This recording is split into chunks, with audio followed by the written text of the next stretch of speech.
Ang kwentong ito ay hango sa tunay na buhay. Karanasan ito ni Nonoy. Nangyari ang kwentong ito taong 1978. Walang eksaktong lokasyon. Siquijor.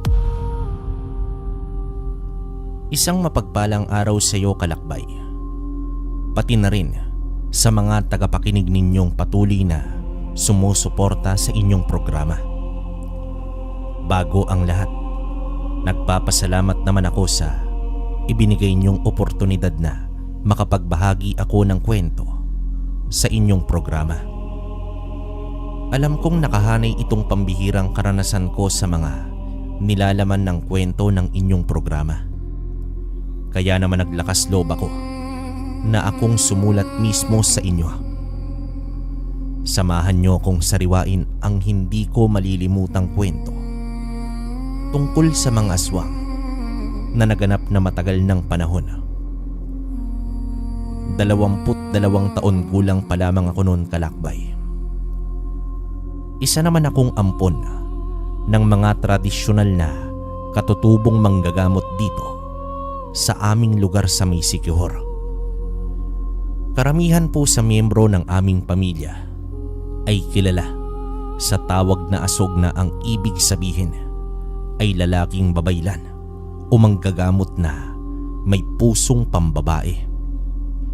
Sa kabila ng katotohanan na hindi ko kailanman nakilala ang sarili kong mga magulang, napakasaya ko dahil nakaramdam ako ng pagmamahal ng isang pamilya sa mga kumupkup sa akin, at kung tutuusin, pinagpala pa rin ako dahil marami silang may tuturing ko bilang ina at ama.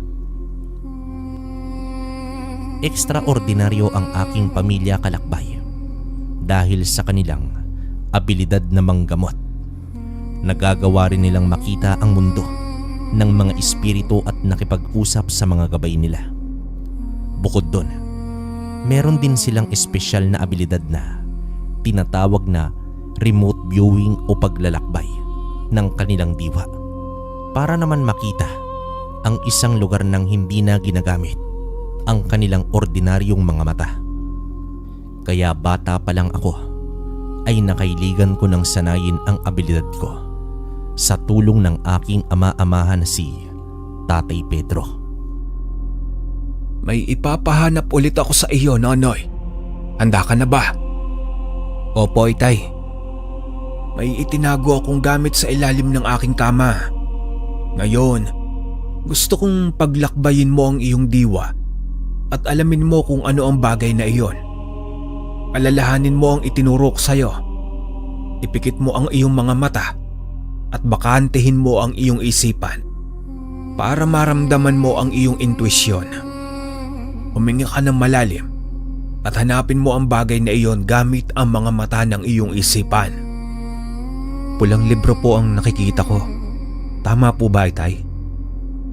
Tama, anak. Walang duda na napakalaki talaga ng potensyal mo at siguradong magiging dalubhasa ka sa larangan ng panggagamot kapag ikaw ay naging asog din katulad ko.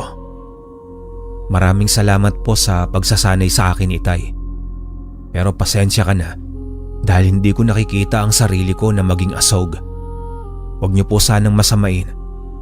Alam niyo naman pong abot langit ang respeto ko sa inyo. Walang problema, Nonoy, anak. Kung saan ka magiging masaya ay susuportahan kita. Malaki naman ang pasasalamat ko kay Tatay Pedro dahil tinanggap niya ang mga pasya ko para sa aking sarili. Nais kong ipagmalaki niya ako bilang anak niya, kaya naman itinuon ko ang aking atensyon kung saan ako mahusay. Sa pagbabatok, isa itong tradisyonal na paraan ng paglalapat ng magagandang disenyo sa ating mga katawan. Kung sa kasalukuyang panahon ngayon, maihahalin tulad ito sa pagtatato. Ito naman ang aking pinagkakakitaan para sa pangtustos sa mga pangangailangan ng aming pamilya. Araw ng Biyernes noon, nang may dumating na mga dumayo sa aming tahanan para naman magpagamot sa pamamagitan ng hilot. Ang ibang bisita naman ay nagpahula ng kanilang kapalaran at humingi ng tulong para makausap ang kanilang mga mahal sa buhay na namayapa na. Naging abala si Tatay Pedro sa pagtulong sa mga bisita. Sa totoo lang kalakbay, napakasimple lang ng buhay namin noon dahil hindi naman talaga kami naghangad ng marangyang buhay. Ang importante sa amin ay may tahanan kaming masisilungan, damit na magpoprotekta sa aming mga balat, malinis na tubig na may inom, at masustansyang pagkain na magpapalakas sa aming mga katawan at isipan. Meron kami lahat ng mga nabanggit ko, kaya sa perspektibo ko ay tunay na masagana ang aming buhay. Kaya naman nagpapasalamat ako sa mga nagtitiwala kay Tatay Pedro dahil ang kanilang donasyon ang bumubuhay sa amin. Samantalang ako naman, nung araw na yon ay nagkaroon ng marami-raming kliyente na kailangan ang aking serbisyo sa pagbabatok. Karamihan sa kanila ay may mga dati ko na ring kliyente na nagpabalik-balik sa aming tahanan. Nagustuhan daw kasi nila ang mga obra maestra ko na inilapat ko sa kanilang mga balat. At napakagaan lang din daw ng kamay ko. Kaya naman daw hindi lubos ang sakit na kanilang nararamdaman kapag pinupukpok ko na ang kanilang mga balat. Karamihan sa kanila ay ginustong magpalagay ng ganito na disenyo sa parte ng likod, binti, dibdib. At sa mga naalala ko ay nagkaroon ako ng 8 kliyente ng umaga na yon, at tumulong-tulong din ako kay Tatay Pedro kapag nababakante naman ako. Sa madaling salita ay napagod ang aking katawang lupa, kaya pagdating ng tanghali ay kumain na kami at nagpahinga na rin ako. Bandang 3:00 ng hapon sa araw na yon, nagpasya naman akong maglibot-libot sa may kagubatan para makalanghap ng sariwang hangin. Maaga kasing natapos si Tatay Pedro sa panggagamot at ako naman ay wala na ring kliyente sa hapon, kaya namasyal na rin ako. Sa tuwing nakikita ko ang ganda ng ating kalikasan ay gumaganda ang araw ko at lumilinaw rin ang pag-iisip na tila ba napaka-positibo ng enerhiya ng gubat. Kaya naman kapag may libreng oras ako ay pumupunta talaga ako doon. Halos 15 minuto na akong naglalakad nang may nakita akong isang matandang lalaki. Napansin ko agad ang kanyang mahaba at namumuting balbas. Nilapitan ko siya dahil tila ay nangangailangan siya ng tulong sa dami ng bubuhati niyang kahoy. At nang makarap ko na siya ay nalaman kong bulag pala ang kaliwa niyang mata. Dito nagpakilala naman ako sa kanya sabay buhat sa mga natitira pang kahoy sa lupa. Magandang hapon po, Manong. Ako nga po pala si Nonoy. Tulungan ko na po kayong magbuhat nitong mga natitirang kahoy. Maraming salamat sa iyo, iho. Mabuti naman ay may makakatulong na ako. Sakto ang pagdating mo. Iniinda ko pa naman din itong sakit ng likod ko ngayon. Ba ay mukhang hulog ka ng langit sa akin. Walang anuman po, Manong. Saan po ba ang bahay ninyo para maihatid ko na rin po kayo? Doon ang bahay ko sa may kalagitnaan ng gubat. Halika at magkape muna tayo. Matapos nun, pumayag naman ako agad dahil sa merong kakaiba na pumukaw sa interes kong mas makilala pa ito. Isa pa, hindi ko rin lubos na maunawaan kung bakit magaan ang loob ko sa kanya na para bang matagal na kaming magkakilala. Sa mahaba-haba naming pagkwekwentuhan ay naibahagi ko na sa kanya ang kwento ng aking buhay at ganun din naman siya sa akin. Nabanggit niya na mag-isa na lang siya ngayon sa buhay. Hindi sila nagkaanak ng kanyang asawa at matagal na itong patay. binawian siya ng buhay nang maaksidente sila at si Mang Kanor lamang ang nakaligtas. Sa pagdaan ng linggo ay mas napalapit kami sa isa't isa, kaya madalas ko na siyang bisitahin sa may kagubatan. Nalaman ko rin na isa rin siyang antingerong albularyo at naranasan niya ng maraming beses na makipagtunggali sa mga aswang gamit ang kanyang mga anting-anting at orasyon. Dito ipinaliwanag niya rin sa akin kung bakit bulag ang kaliwang mata niya. Ito pala ang sinapit niya sa isang engkwentro niya sa mga aswang nung kabataan niya. Tinusok pala ang kanyang mata ng kalaban niyang aswang gamit ang mahaba at matulis nitong kuko. Mabuti na lamang ay magaling talaga siya sa pakikipaglaban at napatay niya pa rin ito sa kabila ng kabawasan sa kanyang paningin. Dito naman sa aming lugar, hindi lamang mga masasamang espiritu ang gumugulo sa amin, pati na rin ang mga aswang. Kaya walang duda na purong katotohanan lamang ang ibinahagi sa akin ni Mang Kanor. At lubos ko naman siyang hinangaan dahil sa kanyang tapang at kabutihan. Buo talaga ang loob niya na tumulong sa kapwa sa tuwing may nangangailangan. Sa kasamaang palad, hindi niya na nagawa pang makipaglaban sa mga aswang dahil naman sa sobrang katandaan at labis na panghihina na ng kanyang katawan. Sinabi niya pa sa akin noon, kalakbay, na hinihintay niya na lang ang kanyang pagpanaw at ayaw niyang masayang ang kanyang mga kagamitan sa panggagamot. Kaya naman nagdesisyon ito na ibigay sa akin ang mga ito.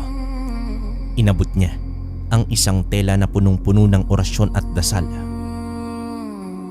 Insignias daw ang tawag dito.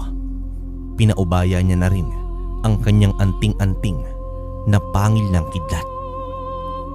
Ang mga kagamitang ito ay galing pa raw sa kanilang angkan ng mga albularyo at antingero.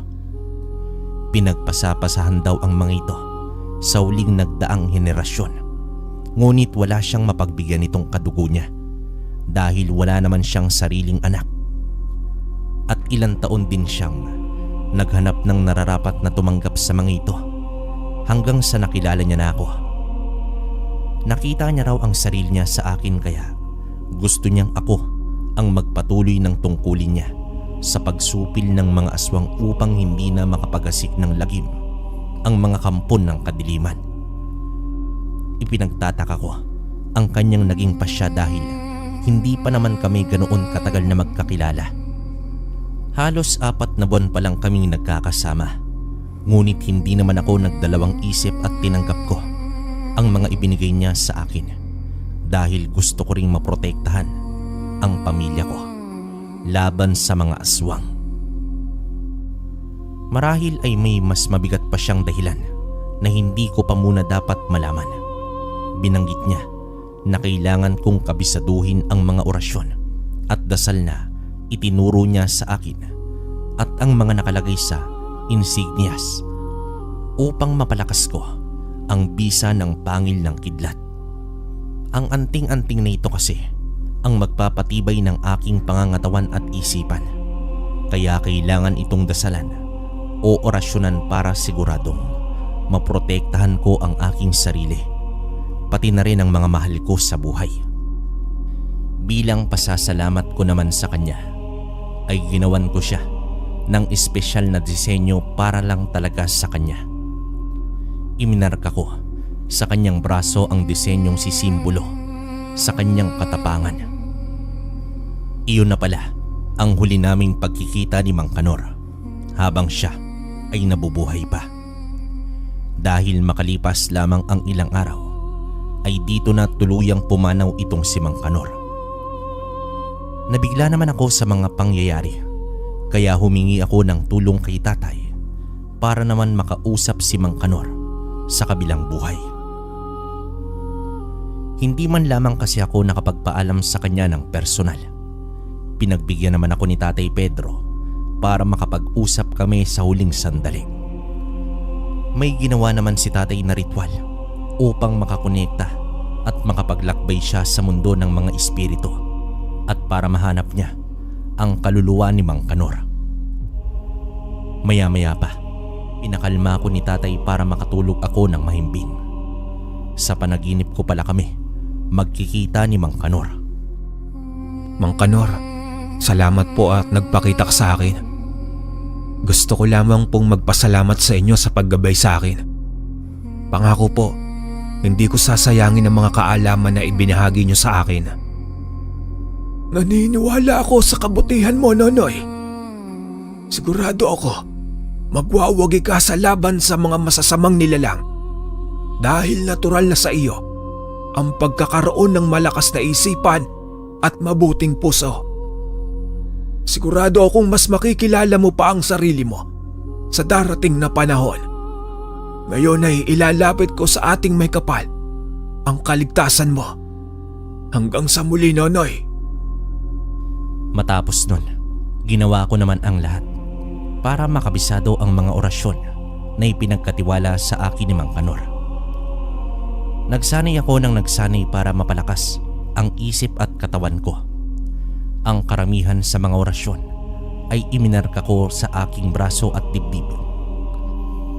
Ito ang aking naging paraan para mapatunayan kung gaano ko kadeterminado sa larangan ng pagiging isang antingero. Isa pa, pinalakbay ko rin ang pinalakbay ang aking diwa upang magamit ko rin ang abilidad na to sa pakikipagtunggali sa mga aswang. Sa tingin ko ay malalamangan ko ang mga aswang kung magiging biyasa naman ako sa paggamit ng espesyal na abilidad. Sinigurado ko rin na malalaman ko kaagad kapag may aswang na magtatangkang sumalaki sa amin. Naglagay naman ako sa maliit na garapon ng lana o langis na gawa sa niyog. Dinasalan ko ito pagpatak ng Biyernes Santo upang masigurado ang bisa nito. Kapag ito ay kumulo, ibig sabihin ay may aswang na umaaligid sa paligid. Napakalinaw pa sa aking isip ang pinakaunang engkwentro ko sa mga aswang. Nangyari ito ng isang maulang gabi. Nabalot ng takot ang aming baryo nang sumugod ang dalawang kakaiba at nakakatakot na nilalang sa isang bahay malapit naman sa amin. Purong matatangkad ang mga ito na may mukha ng panghalimaw. Nanlilisik ang mga mata nito na tila handang-handa na lapain ang kanilang mga bibiktimahin. Meron kasing buntis doon, kaya marahil ay mabango ito sa pang-amoy ng mga aswang. Hindi naman ako nag-atubiling tulungan sila, kaya kinuha ko agad ang punyal na ibinigay sa akin ni Mang Kanor. Iyon daw ang ginagamit niya sa pagpatay ng mga aswang, at marami na rin itong napuksa na gamit ang punyal na yon.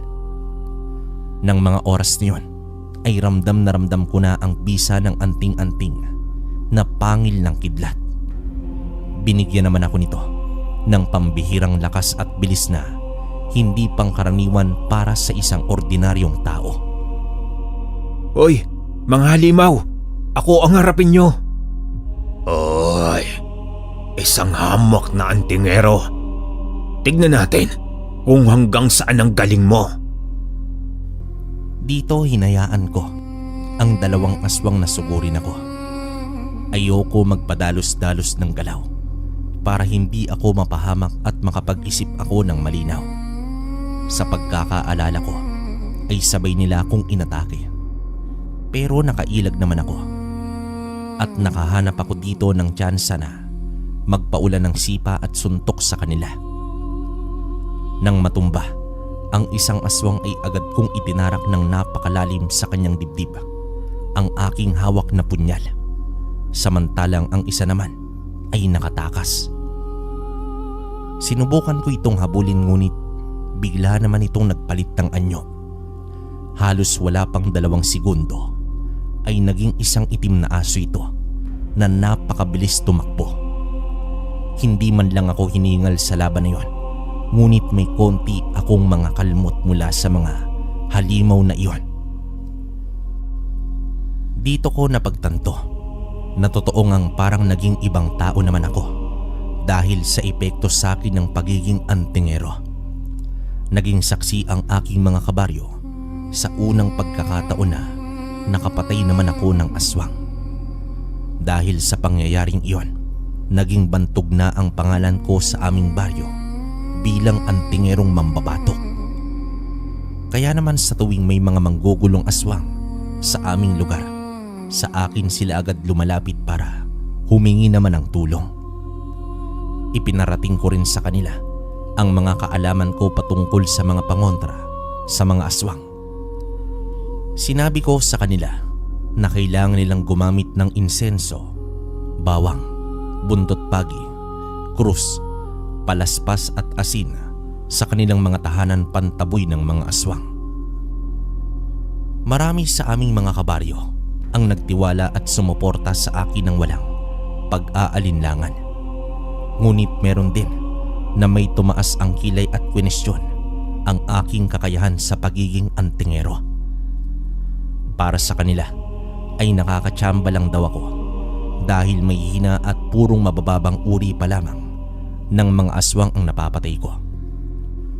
Dahil sa pagdududa nila sa akin, hindi naman sila sumunod sa aking mga suwestyon sa pagprotekta para sa kanilang mga sarili laban sa mga aswang. Kaya patuloy pa rin ang paglalabas-pasok ng mga nilalang ng dilim sa aming baryo dahil hindi lahat ng tao ay naniniwala sa akin. At dito nagpapakampante lamang sa kabila ng peligro at banta sa kanilang mga buhay. Naging mataas ang respeto sa aming pamilya ng aming mga kabaryo. Para sa amin ni na Tatay Pedro, walang katumbas ang saya na aming nararamdaman dahil nakakatulong kami sa kapwa sa pamamagitan ng panggagamot at nakakapagsalba ko ng buhay ng mga inosenteng tao sa pagiging antingero. Sa katunayan pa nga niyan ay mas dumami ang mga donasyon na natatanggap namin. Kaya naman naramdaman din namin ang paggaan ng aming buhay. Hindi na namin kailangan magtipid ng todo, lalong-lalo na pagdating sa pagkain. Kahit pagustuhin naming araw-araw kumain ng karne, ay nagagawa na namin.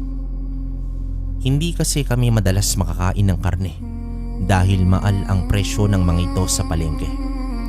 Kaya naman palaging purong isda at gulay at prutas lamang ang aming kinukonsumo.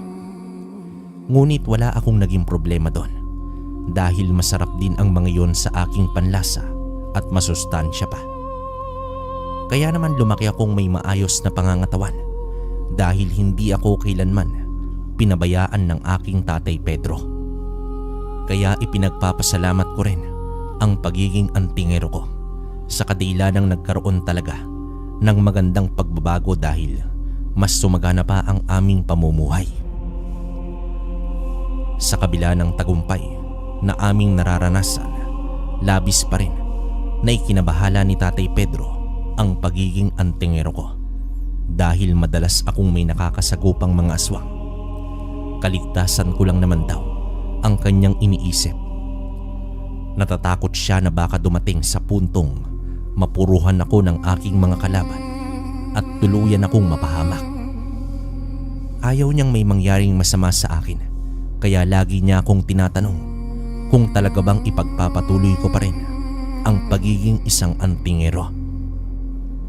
Naging matapat naman ako sa kanya at sinabi kong hindi ko na maiaalis sa aking sistema ang pagiging antingero at ito na ang nais kong gawin habang ako ay nabubuhay sa mundong ito.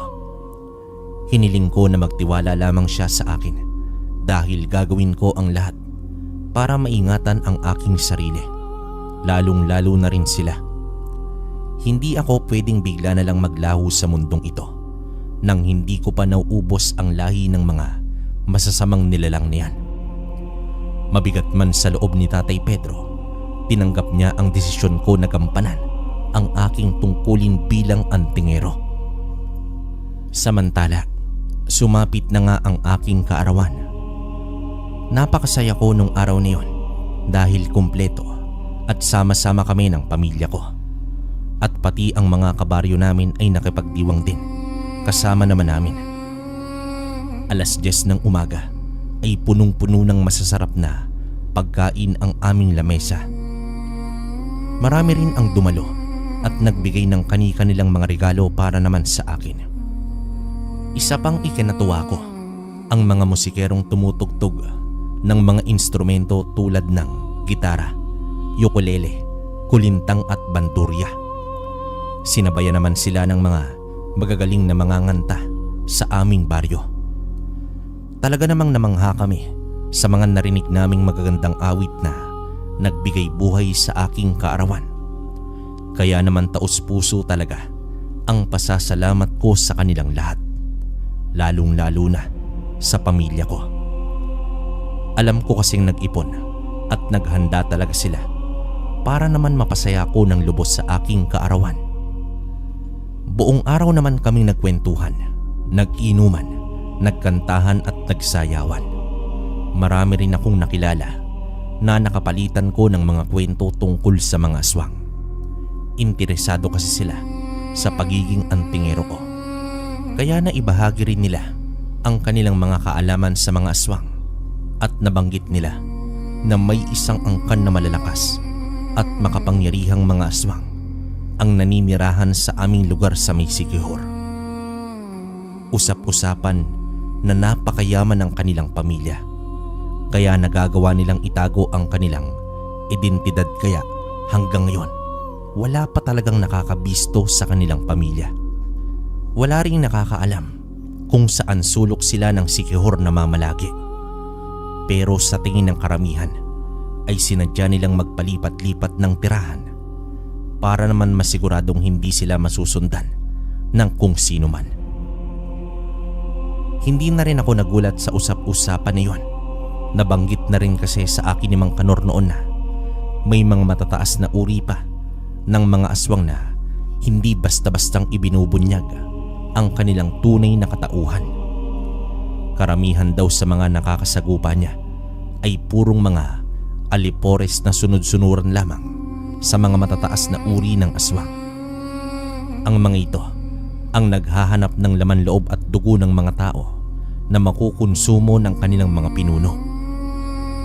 Ang mga makapangyarihang aswang na ito ay hindi rin daw basta-bastang kumakain ng laman ng kung sino-sino lang.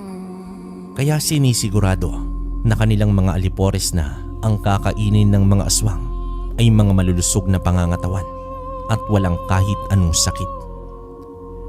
Tinapos ko naman agad ang usapan tungkol sa aswang pagkabahagi nila ng mga kanilang kwento tungkol dito, dahil ayokong mabalot ng takot at negatibidad ang araw na yon. Sa perspektibo ko ay espesyal ang araw na yon, hindi lamang dahil kaarawan ko, kundi pati na rin ang pagtitipon-tipon at pagkakaroon namin ng mga bagong kaibigan. Kaya kahit medyo sintonado ko, ay nagpresenta naman akong kumanta para mapagaan ang loob ng isa't isa. At ibang mga makukulit na binatang dumayo sa aking kaarawan ay nagsimula na ring magpatawa. Kaya naman bumalik ulit ang sigla ng lahat. Mag-aalas 7 na ng gabi nang matapos ang selebrasyon ng aking kaarawan. Handa nang umuwi sa kanya-kanyang tahanan ang aming mga bisita, kaya nagsimula na rin kaming magpaalam at magpasalamat sa kanila. Hindi namin sila hinayaang umuwi ng gutom, kaya inaya namin silang maghapunan at pinadalhan na rin namin sila ng mapapasalubong sa kanilang pamilya. Dito napansin namin na ang iba sa kanila ay nalasing na sa hinanda naming lambanog, kaya pagkatapos ng hapunan ay nagpasya naman sina Tatay Pedro na alalayan sila pauwi. Ako naman ay nagpaiwan muna sa bahay para asikasuhin pa ang mga natitirang bisita at para makapagsimula na ring magligpit. Sa kalagitnaan ng paghihintay sa mga susundo sa kanilang bisita, naalarma naman ako. Dahil nakarinig ako ng sigawan sa labas ng bahay. May bumanggit kasi sa pangalan ko na habang humahagulgol ito. Hindi naman ako mapakali dahil sa matinding kaba na naramdaman ko. Kaya lumabas ako agad para malaman kung ano ang nangyari. Ano pong nangyari sa inyo? Ano pong problema? Nanay, sinugod kami ng mga aswang. Nakalimutan kasi naming dalhin ang mga pangontrang binigay mo sa amin, Nonoy. Siya nga pala. Hindi na nakatapos magsalita ang isang asog na kasama ni Tatay Pedro. Nagtatakbo naman agad ako nang matunugan ko ang matindi niyang pag-aalala. Alam kong kailangan kong magmadali dahil baka mauli na ang lahat at hindi ko na maisalba ang buhay ni Tatay Pedro. Pagdating ko sa may labas lamang ng aming baryo ay nakita ko agad ang aming mga panauhin na dapat ay uuwi na habang tinatakot ito ng mga aswang. Nagimbal at nanghina naman ako sa aking nakita nang makalapit ako sa kanila. Si Tatay Pedro na nakahandusay sa lapag, wakwak ang buong dibdib na halos malabas na ang kanyang laman loob. Namatay siya nang nakadilat ang mga mata nang walang kalaban-laban. Patay na ang pinakamahal kong ama. Pinatay siya ng mga punyetang aswang na marahil ay naghiganti sa akin dahil ilang mga kauri rin nila ang pinagpupuksa ko. Maligayang kaarawan ang tingerong Nonoy. Sana ay nagustuhan mo ang regalo namin sa iyo ngayon. Kahit papaano ay naipagiganti na namin ang aming mga kalahi na pinatay mo. Kaya sigurado akong hindi mo makakalimutan ang kaarawan mong ito. Tama ka, aswang. Hindi ko makakalimutan ang gabing ito dahil ngayon ay makikilala nyo ang taong halimaw na uubos sa lahi nyo. Winakasan nyo ang buhay ng mga inosenteng tao para lang sa pansarili nyong kagustuhan. At pati ngayon, idinamay nyo ang pamilya ko. Sa totoo lang, sinubukan kong intindihin ang pinanggagalingan at pinaglalaban ng lahi nyo. Pero ngayon, wala na ako kahit sinong sasantuhin sa inyo. Lahat kayo ng mga kauri mo, papatayin ko. Matapos kong makapagsalita noon, hinayaan ko sila na maunang sumugod naman sa akin. Pero sa mga oras nito ay iba na ang sitwasyon. Umiral sa akin ang galit at isa lang ang nasa isip ko noon. Pagdudusahin ko ang pumatay sa Tatay Pedro ko. Papatayin ko sila pakunti-kunti nang makaramdam sila ng matinding sakit na tatagos hanggang sa kanilang mga halang na kaluluwa. Sa kalagitnaan ng aming laban ay biglang tumigil sa paggalaw ang mga aswang na tila na paralisa ang kanilang mga katawan. Nagbitiw ng mga ikinagulat kong mga salita ang isa sa kanila. Sinabi nito na hindi raw ako ordinaryong tao at kauri nila ako. Nakita raw kasi nila ang malaking balat ko sa likod na tanging ang mga may lahing aswang lang ang meron noon. At dito naamoy nila ang dugong nananalaytay sa aking katawan na nagpapahiwatig ng katotohanang anak daw ako ng isa sa kanilang mga pinuno na si Samuel. Matalas kasi ang pang-amoy at paningin ng mga aswang kaya ang hindi kayang makita ng ordinaryong mga mata ng tao ay malinaw sa paningin nila. Pinilit niya akong sumama sa kanya at kung hindi raw ako aanib sa kanila at magiging ganap na aswang ay papatay nila ako dahil wala akong silbi sa kanilang angkan. Ngunit nagmatigas naman ako at hindi ako pumayag dahil masahol pa sa demonyo ang tingin ko sa kanila. Hindi ko hinayaan na makatakas pa ang mga aswang na yon, kaya agad kong winakasan ang kanilang buhay. 8 buhay naman ang nawala ng gabing yon, kabilang na doon ang aking Tatay Pedro. Hindi ko lubos maunawaan ang naramdaman ko ng gabi na yon. Halo-halong sakit at puot at may kalituhan ang aking naranasan. May parabang nagising na nakakatakot na halimaw sa loob ko at nagpupumilit itong kumawala para pumatay pa ng mas marami pang aswang upang maubos na talaga ang kanilang lahi. Kahit ako mismo ay natakot na sa aking sarili dahil hindi ko alam noon kung hanggang saan ang kaya ko pang gawin. Dito inuwi ko na sa amin ang bangkay ng aking tatay Pedro para mapaglamayan at makapagluksa kami. Awang-awa naman ako sa sinapit ng aking ama. Napakabrutal ng paraan ng pagpatay sa kanya dahil bukod sa wakwak ang dibdib nito at nakalabas na ang kanyang mga laman loob, pinag-uuntog din ang kanyang muka sa pader na bumasag sa bungo nito, kaya hindi na rin ito halos makilala ang kanyang itsura. Kahit ngayon na habang kwinikwento ko ito kalakbay ay nasasaktan pa rin ako. Hindi ko maiaalis sa aking isipan ang sinabi ng isang aswang na nakaharap ko. Talagang natuliro naman ako at hindi na nakapagpigil pa. Kaya inalam ko na ang katotohanan sa aking pagkatao. Nang mga oras na yun, ay isa lang ang aking kailingan. Sana ay walang katotohanan ang mga sinasabi niya dahil hindi ko alam kung makakayanan ko pang lumaban.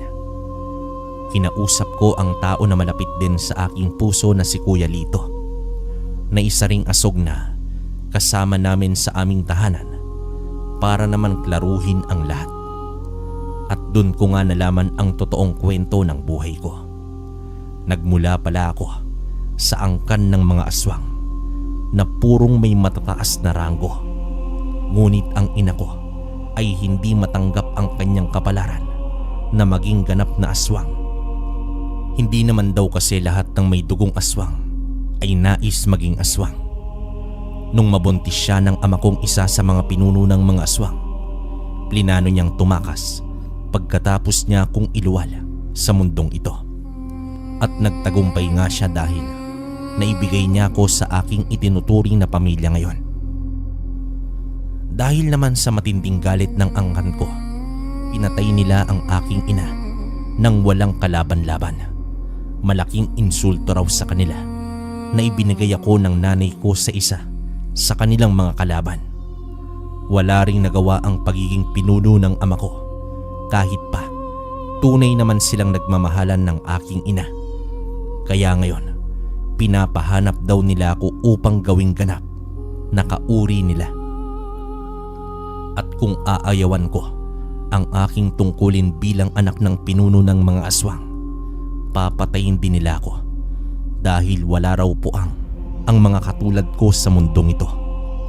Kung papaano raw nila pinatay ang aking ina, ay ganun din ang sasapitin ko. Meron din palang malalim na koneksyon si Mang Kanor sa aking ama dahil naging matalik silang magkaibigan sa kabila ng pagiging magkalaban ng mga angka nito. Inilihim nila ang pagkakaibigan nila dahil siguradong magdudulot ito ng malaking gulo sa mga angka nila at dadanak ang napakaraming dugo.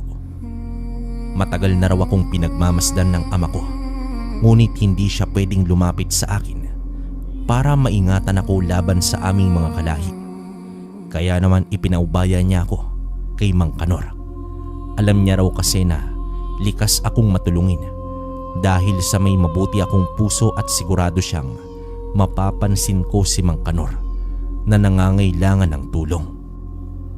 Doon ko nalaman na sinadya ng ama ko na makilala ko si Mang Kanor at alam niyang mapapalapit ang loob namin sa isa't isa. Plinano niya at ginawa niya ang lahat ng ito para malaman ko ang mga sikretong pamuksa sa mga aswang at ang kanilang mga kahinaan, para pag dumating ang araw na matuntun nila ako ay maipagtatanggol ko ang aking sarili. Hindi naman daw dapat na magtago lang ako habang buhay at kailangan ko rin lumaban at maging isang matapang. Naniniwala raw ang aking ama na balang araw ay malalaman ko ang buong katotohanan at dumating na nga iyon. Hindi naman daw nagdalawang isip ang mga asog na kupkupin ako at mahalin bilang tunay nilang kapamilya. Naramdaman daw nilang may mabuting puso ako katulad ng aking ina at sigurado silang dumating man ang araw na malaman ko na may lahi akong aswang, ay pipiliin ko pa rin ang kabutihan. Pipiliin ko pa rin mabuhay na naayon sa mga salita ng Diyos. Ngunit hindi naman ako sigurado nung mga panahon na yon kung ganun pa rin ang gusto kong mangyari sa buhay ko, dahil ang nais ko ay makapaghiganti. Tama ka, kalakbay. Nilamon kasi ako ng matinding puot sa aking puso. Hindi lang pala isa ang nawala sa akin, pati na rin pala ang aking ina. Isinakripisyo niya ang kanyang buhay alang-alang sa kaligtasan ko. At ang katotohanan na, ang pinakamumuhian kong mga nilalang ay kauri ko pala. Halos isumpa ko noon ang aking sarili sa aking mga nalaman. Sa totoo lang, pati sarili ko ay gusto ko na ring patayin. Ngunit pinaintindi ni Kuya Lito sa akin na wala naman akong ginagawang kasalanan, kaya hindi ko dapat sisihin ang aking sarili. Hindi ko na rin mababago ang katotohanan na mula ako sa angkan ng mga aswang. Pero ako pa rin ang magdidesisyon sa sarili kong kapalaran kung ipagpapatuloy ko ba ang pagiging mabuting tao o itutulad ko na rin ang sarili ko sa kanila. Kahit papaano ay nahimasmasan ako at itinigil ko ang aking planong magpatiwakal. Ngunit hindi naghihilom ang mga sugat sa aking puso sa mga magagandang salita lamang. Litong-lito ang isip ko ng mga oras na yun, pero hindi ko pa rin itinigil ang plano kong maghiganti sa kanila. Nalaman ko rin na sinunog pala ang bangkay ng aking ina sa gubat na madalas kong puntahan at kung saan din naninirahan si Mang Kanor. Napakasakit lang para sa akin dahil ni wala man lang akong puntod na mapupuntahan, pero alam kong naroroon lamang ang kaluluwa ng aking ina.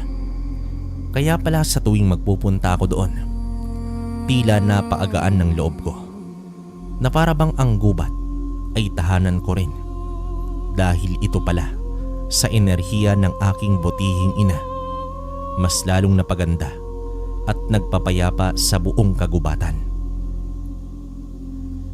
Nagdesisyon naman akong pumunta doon para maramdaman ang presensya ng aking ina.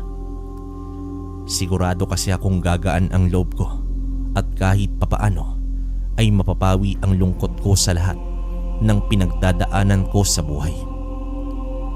Pagdating ko naman doon ay pumitas ako ng mga bulaklak para ialay sa kanyang kaluluwa. Ramdam ko sa aking puso na kahit hindi ko pa siya nakilala ay mahal na mahal ko ito. Nagtagal naman ako doon ng ilang oras para rin magkarga ng positibong enerhiya na magbibigay lakas sa aking pangangatawan at isipan. Kaya naman umupo ako sa tabi ng isang malaking puno. At dito pagkatapos lamang ng ilang minutong pagkatahimik ng aking isipan ay nakatulog na ako. At sa panaginip ko, nagpakita naman ang aking ina. Labis ang saya ko nang makita ko ang kanyang maaliwalas na mukha. Unang sulyap ko pa lang sa kanya ay alam kong siya na ang nanay ko. Naramdaman ko ang matinding lukso ng dugo, kaya niyakap ko siya kaagad. Umiyak naman ako ng umiyak na para bang isang sanggol na naghahanap ng pag-aaruga ng kanyang ina. Binilinan niya ako na kilalanin ang aking sariling ama para matulungan niya ako sa pakikipaglaban sa mga kapwa naming aswang, dahil ang nais niya ay matuldukan na ang kasamaan ng kanilang angkan. Wala naman daw akong ibang magagawa kundi lumaban, dahil kung hindi gagawin din nila sa akin ang sinapit ng nanay ko sa kanilang kamay. Pero lubos pa rin siyang nagpapaalala sa aking kaligtasan. Masakit para sa kanya bilang isang ina na makitang nahihirapan ang kanyang pinakamamahal na anak, kaya't binag-ingat niya ako at ipinaalam niya ulit sa akin ang kahinaan ng mga aswang. Purong mabibilis daw kumilos ang mga kalahi ko at tipong malalakas ang mga ito. Pero kapag tinamaan ko raw Ang mga ito sa dibdib ay siguradong masasaktan ang mga ito at panandali ang mababawasan ang kakayahan. May kakayahan din silang hilumin ng wala pang 1 minuto ang mga sugat sa kanilang katawan. Kaya raw dapat ay mapuruhan ko na talaga ang mga ito sa dibdib para sigurado ang kanilang kamatayan. Nang magising ako ay ramdam ko pa rin ang presensya ng aking ina. Sigurado rin akong kasama ko siya sa laban nito. Bago naman ako umalis sa kagubatan ay dito inorasyonan ko muli ang aking anting-anting at pati na rin ang punyal na gagamitin ko sa pakikipaglaban. Walang kasiguraduhan ang pagkapanalo ko sa laban nito, ngunit buo naman ang loob ko na wakasan na ang kanilang kasamaan at lalong-lalo na maipaghiganti ang aking ina at Tatay Pedro, pati na rin ang mga inosenteng buhay na nasayang. Umuwi naman ako sa aming tahanan para magpatulong kay Kuya Lito na tuntunin ang kuta ng mga aswang. Natuklasan ko na 4 na baryo ang aming pagitan mula dito sa aming tahanan. Sinubukan naman akong pigilan ni Kuya Lito sa takot niyang mamatay ako sa labanan na yon, pero hindi na ako nagpaawat pa. Nang malaman niyang buong buo ang loob ko na isagawa ang aking plano, ay tinawag niya ang lahat ng gabay ng mga asog sa espiritual na mundo upang alalayan ako sa magaganap na laban. Ang ipinapangako ng mga gabay ay gagawin nila ang lahat ng kanilang makakaya na hilumin ang aking mga tatamuhing sugat sa laban. Alam din kasi ng mga gabay na hindi lang ordinaryong aswang ang aking makakalaban. Hindi ko pa rin nakalimutan ang matinding pagkasuklam ko sa aking mga kauri dahil sa dinulot nilang sakit, hindi lamang sa akin kundi pati na rin sa mga biniktima nila. Labis ang sakit na mawalan ng minamahal dahil tayo mismo ay mawawalan na rin ng ganang mabuhay pa. Mahirap magpatuloy sa buhay kung ang mga taong naging dahilan ng ating pagising ay wala na sa ating piling.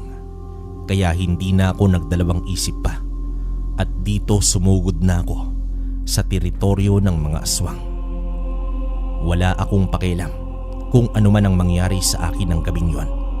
Handa ko isakripisyo ang aking buhay basta magawa ko ang tungkulin ng isang antingero na wakasan ang kasamaan ng masasamang nilalang at higit sa lahat ay makapaghiganti ako.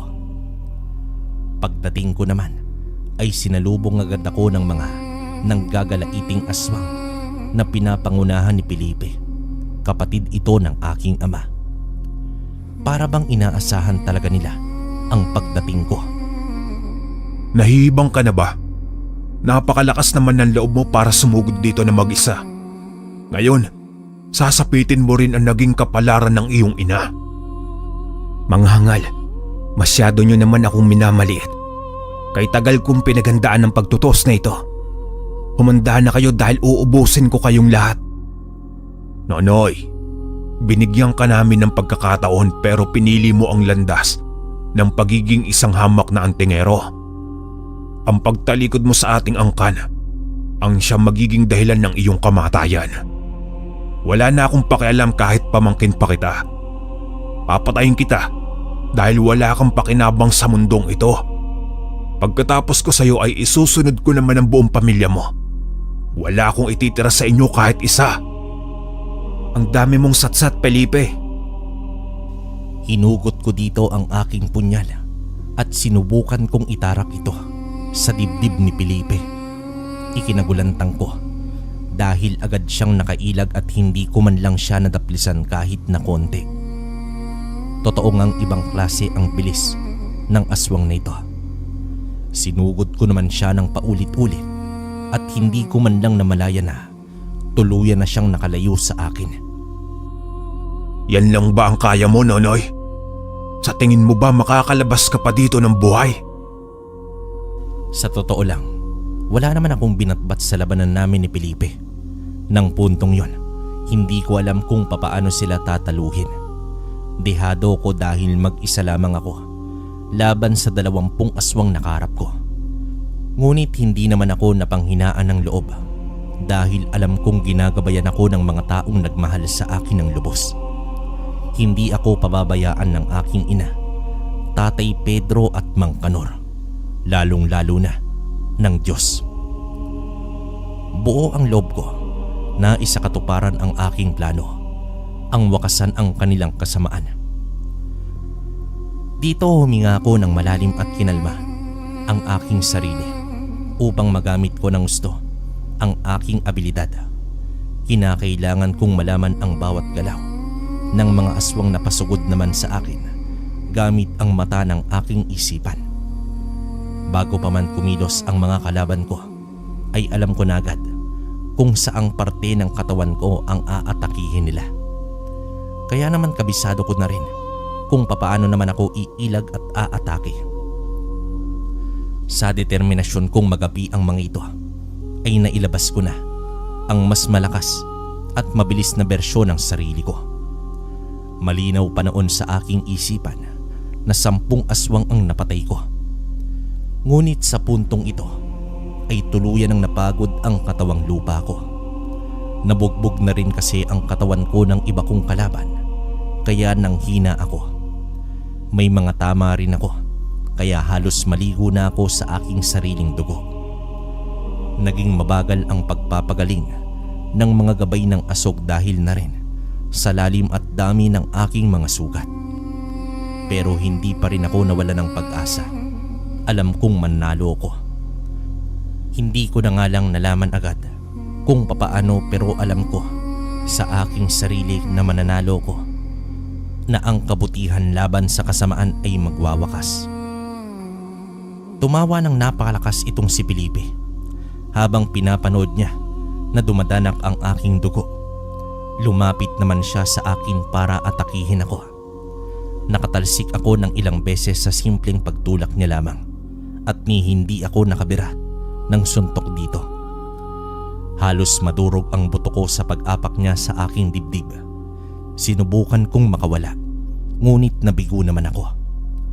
Napakalakas talaga ng puwersa niya. Hindi ako makatayo. Nakahandusay na lamang ako habang patuloy ang pagdurugo ng aking muka at katawan. Akala ko ay iyon na ang katapusan ko nang may isang matipunong lalaking dumating at nakipaglaban. Nagtaka naman ako sa nangyari dahil napakalinaw naman na isa rin itong aswang. Isang ganap na aswang na napakalakas at bilis din. Nang mapatay niya na ang lahat ng alipores ni Felipe, bigla niyang tinawag ang pangalan nito. Hayop ka, Felipe! Talaga bang sagad-sagara na ang pagkahalang ng bituka mo? Sarili mong pamangkin papatayin mo? Oh Samuel, nandito ka pala. Buti naman ay nakatakas ka sa pagkulong ko sa'yo. Ngayon masasaksihan mo ang pagpatay ko sa anak mo na salot sa ating angkan. Ayaw niyang sumama sa atin, kaya mamamatay na lang siya. At ikaw Samuel, kung hahadlangan mo ang aking kagustuhan, ay hindi ako magdadalawang isip na isunod ka sa impyerno. Ako ang harapin mo, huwag ang anak ko. Sa puntong yon ay ikinagulat ko ang natunghayan kong labanan ng 2 malakas na aswang. Halos hindi ko na masundan ang mga galaw nila, pero isa lang ang alam ko. Determinado silang patayin ang isa't isa. Sa harap ko ay nagpalit-palit sila ng anyo. Naging itim na aso at baboy ramo nang may hindi pangkaraniwang laki ang magkapatid na aswang. Dito napansin kong napupuruhan na ang aking ama at pakonti-onti na siyang nangihina, pero patuloy pa rin siya sa pag-atake at pagsangga. Nakita kong ginawa niya ang lahat ng kanyang makakaya upang protektahan ako. Determinado siyang isalba ang buhay ko. Paulit-ulit na ang pagbagsak ng aking ama. Ang ibig sabihin lamang nun ay natatalo na siya ng kanyang kapatid. Malakas na suntok, sipa at kalmot ang magkakasunod na binitawan ni Felipe na naglagay sa aking ama sa bingit ng kamatayan. Sinabi ko naman sa'yo, Samuel, na huwag ka nang makialam sa mga plano ko. Kung gusto kong patayin ang anak mo, gagawin ko. Ngayon na humahadlang ka sa kagustuhan ko, uunahin na kitang patayin. Dahil noon pa man ay wala ka na rin talagang kwentang pinuno. Hindi ko nga lubos na isip kung paano ka napili ng mga magulang natin na pamunuan ng angkan natin. Mahina ka at wala kang binatbat sa akin. Isa ka lamang duming umaalingasaw sa paningin ko. Ako na lamang ang patayin mo, Felipe. Pakiusap, huwag mo nang idamay ang anak ko. Hayaan mo siyang mabuhay ng matagal na panahon kapalit ng aking buhay. Matapos noon, naramdaman ko naman ang pagbalik ng aking lakas at bilis. Marahil ay dahil ito sa mga gabay ng mga asog na tumulong hilumin ang aking mga sugat. Hindi na ako nagsayang pa ng oras at pinulot ko na ang aking punyal at ginugol ko ang aking buong enerhiya sa pagsugod ng mabilis habang abala siya sa pag-iinsulto sa aking ama. Tumakbo na ako ng napakabilis nang makasigurado ko na hindi ako mapapansin ni Felipe. Agad kong itinurok sa likod ni Felipe ang aking punyal na punong-puno ng orasyon na pupuksa sa kahit anong uri ng aswang. Natumba naman siya at dali-dali ko siyang sinaksak pa ng 3 beses sa kanyang dibdib para masigurado ang kamatayan niya. Nilapitan ko agad ang aking ama para tingnan ang kalagayan niya. Kaya pala siya nakahandusay dahil halos warak na ang kanyang sikmura. Napakaraming dugo na rin ang nawala sa kanya. Sa madaling salita, nasa bingit na ng kamatayan ang aking ama nang kinausap niya ako. Nagagalak akong makilala ka, anak. Patawarin mo ko dahil ngayon lang ako nagpakita sa'yo. Pero gusto kong malaman mo na mahal kita. Handa akong isakripisyo ang lahat para sa'yo. Ngayon na naubos na ang ating lahi, wala nang manggugulo sa'yo at sa nakagisnan mong pamilya. Malaya ka na sa kahit anong gusto mong tahakin na landas. Susuportahan ka namin ni Mang Kanor kahit nasa kabilang buhay na kami. Patawad dahil hindi ka man lang namin naalagaan ng nanay mo. Patawad dahil kaming mga kinamumuhian mong aswang ang naging magulang mo. Patawad, Nonoy, anak ko. Mahal na mahal kita. Iyon ang una at huling mga salita na narinig ko mula sa aking ama. Pakiramdam ko nung oras na yun ay kumpleto na ako dahil alam ko na ang buong pagkatao ko. Bago naman siya malagutan ng hininga, naiparating ko rin sa kanya na mahal ko siya kahit hindi kami nagkasama. Tatay ko siya kaya mahal ko siya. Hindi niya dapat sisihin ang sarili niya sa mga nangyari sa akin dahil hindi naman niya kasalanan na naging aswang siya. Hindi niya mapipili ang angkan na pinagmulan niya dahil iisang dugo lamang ang nananalaytay sa kanilang mga sistema. Sa kabila ng katotohanan mula sa angkan ng mga aswang, tinanggap ko ang aking sarili. Yun lamang ang paraan para mabuhay ako ng totoong masaya at mapayapa. Lubos ang pagpapasalamat ko sa aking ama dahil isinalba niya ako hindi lamang sa mga aswang kundi pati na rin sa sarili ko dahil tinulungan niya akong mapakawalan ang galit sa aking puso. Dito binawian siya ng buhay sa mga braso ko. Doon ko napagtanto na hindi lahat ng mga aswang ay lubos na masasama. Nalaman ko rin ang nais kong tahaking landas. Iyon ay ang pagiging mabuting antingerong mambabatok. Handa akong tulungan ang mga nangangailangan sa akin bilang antingero. Pagkatapos ng lahat ng nangyari, ay umuwi naman ako sa aking pamilya ng mga asog para ipagpatuloy ang aking buhay. Sa wakas ay tapos na ang pangangamba ng aming baryo at nabuhay kami ng matiwasay.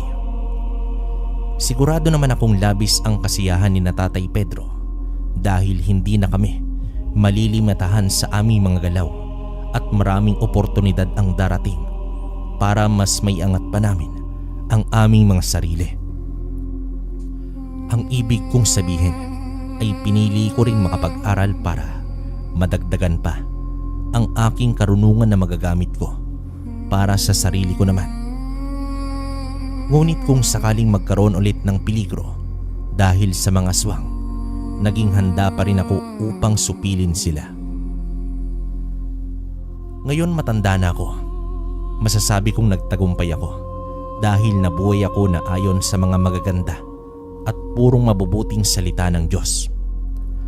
Nakapagtapos ako ng pag-aaral kalakbay, nagkaroon ng magandang trabaho bilang guro at nagkasariling pamilya. Itinuro ko rin pala sa aking mga anak at apo ang tradisyonal na paraan ng pagtatato, ang pagbabatok.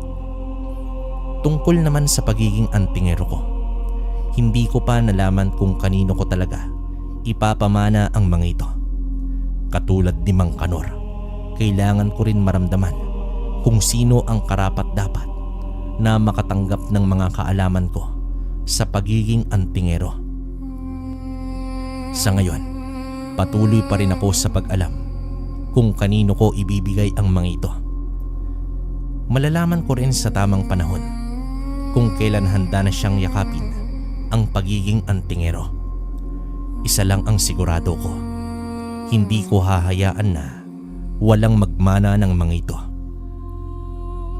Dito ko natatapusin ang aking kwento. Sana ay nagustuhan ninyo at may napulot kayong aral. Hiling ko na pagpalain pa tayong lahat ng ating may kapal. Muli, maraming salamat sa mga nakikinig sa programa mo Kalakbay. Wakas